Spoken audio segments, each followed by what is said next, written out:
Welcome to the Techmeme Ride Home for Tuesday, December 27th, 2022. I'm Brian McCullough. Today, not an exchange blowing up, but is one of the biggest crypto projects in recent years losing developers and maybe entering a death spiral.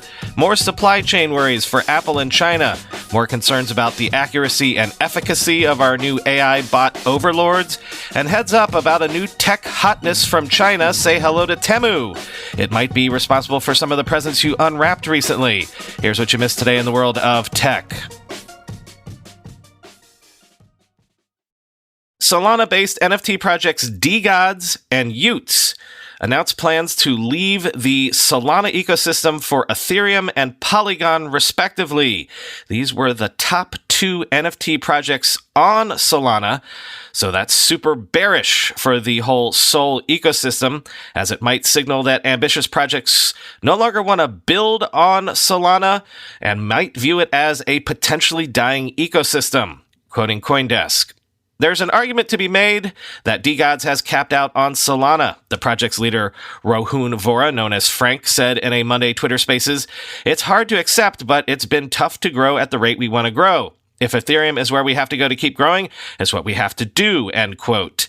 The collections are two of the buzziest in the Solana NFT market, with DeGods commanding a 515 Sol, or around $5,750 floor price at the time of writing, the largest in the ecosystem.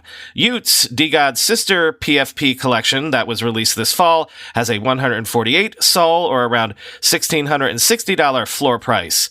Sales of DeGods rose following the news, with the collection's floor price increasing 12% as of Monday. Sales for y00ts have stayed relatively calm, with the floor increasing to just 5 Sol, around $55. In the week leading up to the announcement, sales of DeGods and y00ts accounted for nearly 70% of all Solana NFT sale volume, according to data from Magic Eden. The move was preceded by months of tension on NFT Twitter, with some builders in the Solana NFT space condemning the exit, while the collection's holders largely cheered on the move. In early December at the Art Basel Festival in Miami, rumors circulated on Twitter that the DeGods team asked the Solana Foundation for $5 million to stay on Sol. A representative from the Solana Foundation confirmed the figure to CoinDesk, though the DeGods team declined to comment on the request's validity.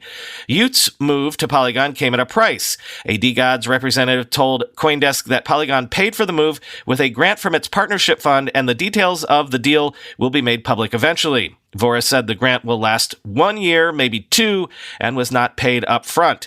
It's unclear what will happen once the grant runs out. "There are a lot of milestones we have to hit," Vora said, "and the grant isn't as much as people think," end quote. The migration is the latest in Polygon's partnership winning streak. The Layer 2 blockchain has attracted partners as large as Starbucks, Nike, Reddit, Instagram, and DraftKings in the past year. On the back end, DeGods' move to Ethereum and Polygon could get complicated. It's rare to see high-profile NFT bridges, which would be required in this case, at this scale. When projects go multi-chain, it's typically instead in the style of Doodles, who are considering launching Doodles 2 on a Layer 2 blockchain while keeping its original collection on Ethereum, end quote. So, as mentioned, this is super interesting for Polygon. Again, as mentioned, they seem to be on a winning streak. Quoting Pons Asnorium on Twitter, quote, "Polygon is the chain where normies will buy NFTs without knowing they are buying NFTs. Trump NFT, Starbucks NFT, Reddit, etc., end quote."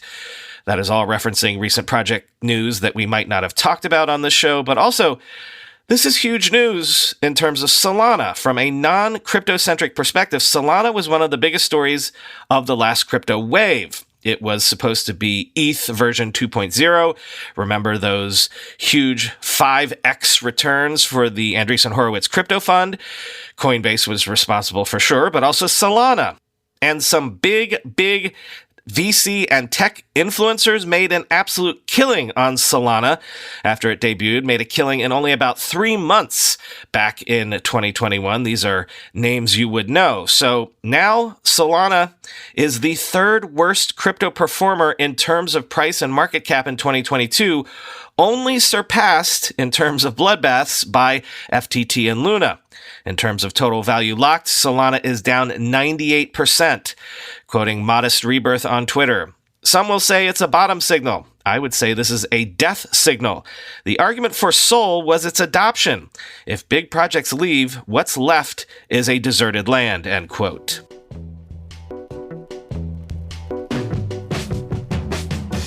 The hits just keep coming for Apple and China, and I mean that in a negative way. Now, supply chain experts are warning of a months-long disruption risk to Apple's iPhone production and operations. But wait, why? Weren't COVID restrictions eased in China? Yeah, now that is the problem. Quoting the Financial Times, as the Chinese government reverses its zero COVID policy, a longer-lasting risk now looms: the potential of worker shortages at component plants or assembly factories across the country. We should be seeing a lot of operations get impacted by absenteeism, not just at factories, but warehouse, distribution, logistic, and transportation facilities as well, said Bindya Vakil, chief executive of Resolink, a California-based group that tracks more than 3 million components to provide supply chain mapping services. The risks to Apple's revenues for 2023 have increased as modeling has shown 1 million Chinese people are at risk of dying from COVID during the coming winter months after President Xi Jinping removed strict pandemic controls. One Apple store in Beijing's main shopping district had to cut hours last week because all its workers were sick. Horace Deju, independent analyst at Asimco, a consultancy, said Apple's production and operational woes in recent months could be followed by a demand crisis in China as consumers reprioritize spending habits. Though the rest of the world saw demand rise during lockdowns, it was due to work from home and stimulus, Deju said. With low immunity and minimal safety nets, Chinese consumers could hunker down and avoid big purchases next year, end quote. China's attempt to stamp out the disease rather than manage it has left the country's assembly lines exposed, said Alan Day, chair of State of Flux, a London-based supply chain consultancy that has been working with the UN on corporate standards for responding to COVID outbreaks, end quote.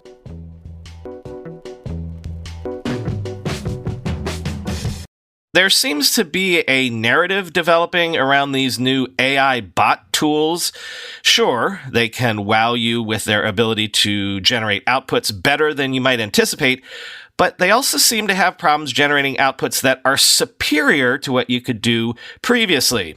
Remember, we spoke about those stories of false answers and incomplete results generated unless you worked hard to refine your inputs.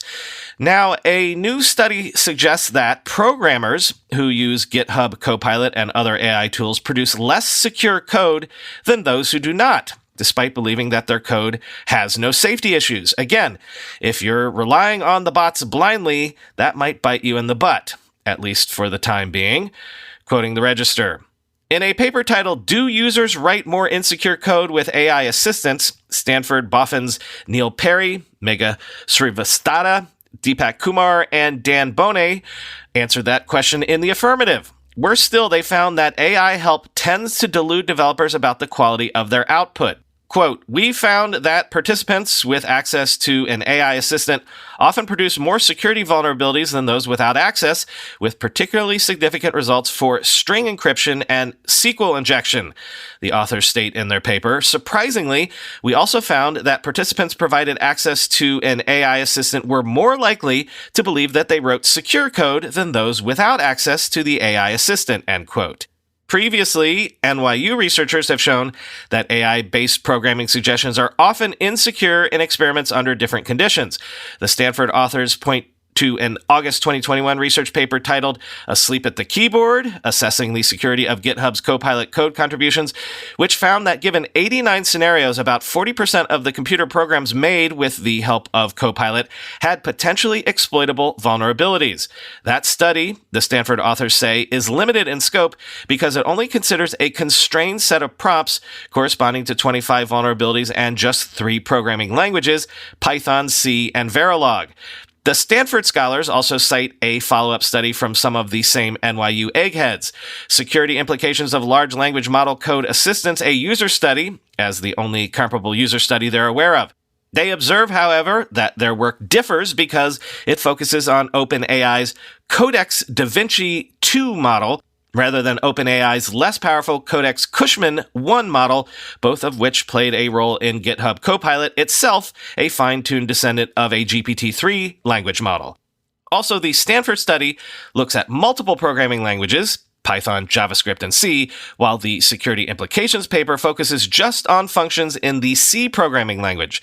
The Stanford researchers suggest that the inconclusive findings reported in the securities implication paper may follow from the narrow focus on C, which they said was the only language in their broader study with mixed results.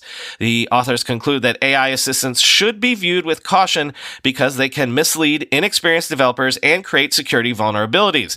At the same time, they hope their findings will lead to improvements in the way AI assistants are designed because they have the potential to make programmers more productive, to lower barriers to entry, and to make software development more accessible to those who dislike the hostility of internet forums.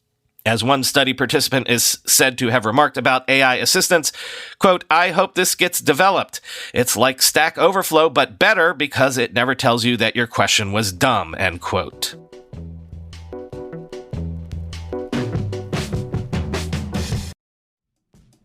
This episode of the podcast is sponsored by our friends at Storyblock. Oatly has been growing fast, especially internationally. Recently, the company outgrew its old-school content management system and needed a way to expand its global reach. After a thorough evaluation, the team at Oatly decided to use Storyblock as their next CMS. Within 2 months, they'd launched 16 global websites. Oatly's creative team loves Storyblock's visual editor, its collaboration features, and the possibility to reuse content components globally. Quote, "Building a new website comes with a lot of things to think about, but with Storyblock, it helps you build in the right way with SEO in mind, structured content, and really get us to rethink and consider our KPIs," end quote. That was Marcus Holmquist, digital project manager at Oatly. Oatly, Adidas, T-Mobile, and more than 92,000 other users have named Storyblock as their CMS for the future. With customers in nearly every industry and country, Storyblock helps thousands of people manage and deliver their content. Let Storyblock manage and deliver yours. Register for the free product demo or test out Storyblock for free by signing up via storyblock.com/ridehome. Go to storyblock.com/ridehome. That's Storyblock with a K at the end, .com/ridehome. Before you book any brunch, you probably pour over lists and lists of reviews, right?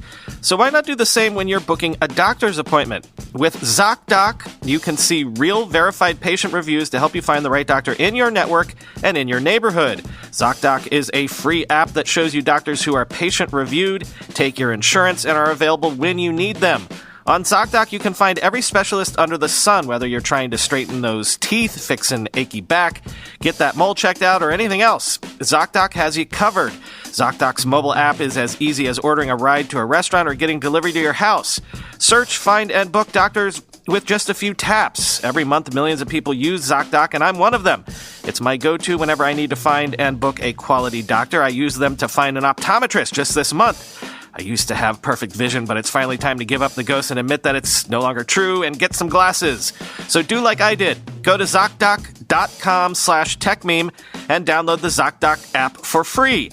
Then start your search for a top-rated doctor today. Many of them are available within 24 hours. That's ZocDoc.com/Techmeme. ZocDoc.com/Techmeme.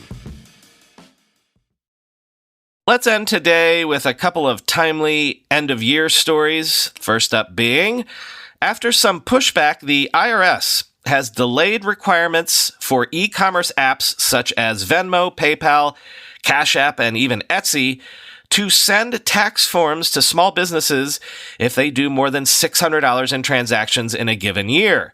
Quoting Bloomberg, "The one-year delay is a reprieve for individuals who use those digital payments platforms to conduct business.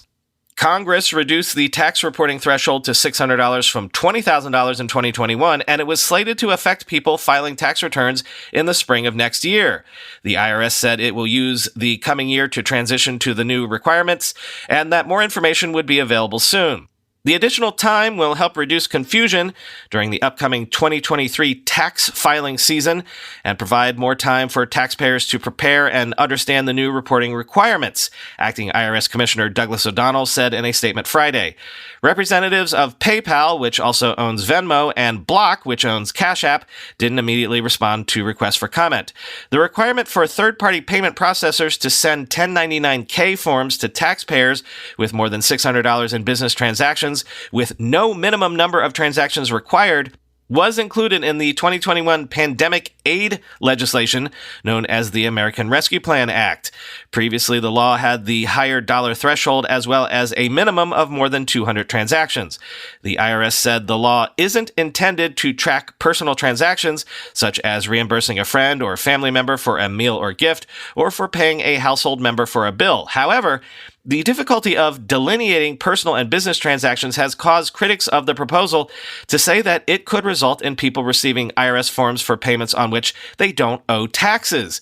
Online marketplaces such as eBay also have pushed for the $600 threshold to be increased, arguing that the lower threshold will cause confusion for taxpayers who sold used goods online for less than the original purchase price. The delay comes after pleas from Congress. Lawmakers on both sides of the aisle expressed interest in raising or delaying the $600 threshold, but they were unable to include such a change in the year's spending bill, end quote.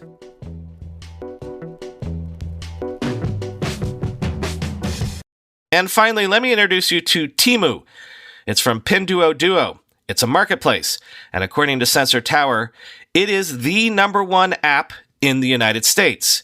Quoting the Wall Street Journal, online shopping site Temu has soared in popularity in the U.S. since its launch in September.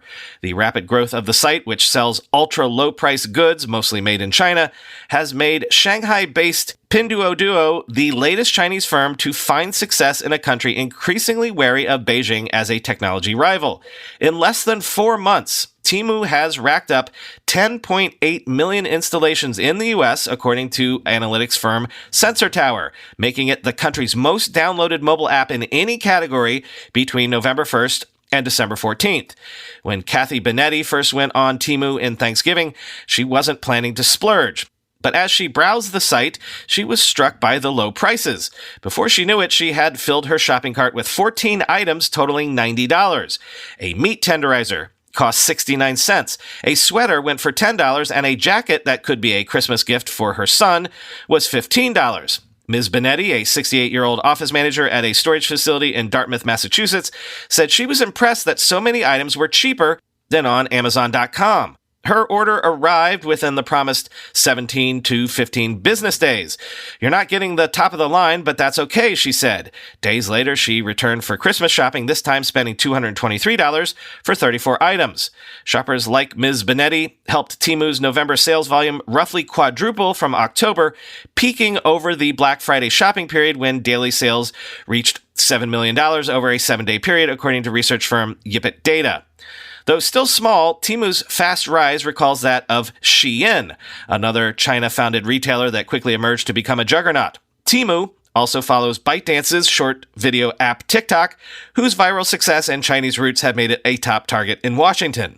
Temu was launched by Pinduoduo, a disruptor on China's internet. In 7 years, Pinduoduo, which has started calling itself PDD Holdings, captured more than 70% of domestic internet users, prompting it to seek new markets as China's economic and regulatory outlook grew murkier.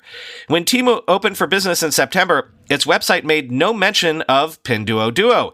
The site now acknowledges its Shanghai parent, though Temu says it started in Boston, sources products globally, and runs its U.S. business through a Delaware-based company. A Singapore entity works with customers outside the U.S. Temu pledges on its website to protect intellectual property rights, offset carbon emissions, and encrypt consumer data. Shein and TikTok have come under scrutiny for some of those very issues. Temu effectively reproduces Pinduoduo's domestic Chinese business model, which focuses on consumers in less affluent areas, encouraging them to band together and score deals. Temu, like Pinduoduo, liberally doles out coupons and other incentives to consumers if they advertise Temu on their social networks.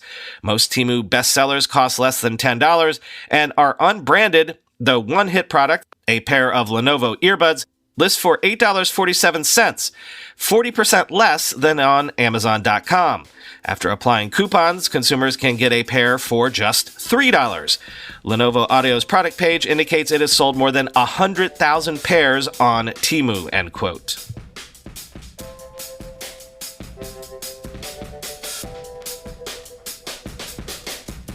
I gotta admit, it was a bit nice not to pay much attention to tech over the last few days. Even I need a break sometimes, but don't worry.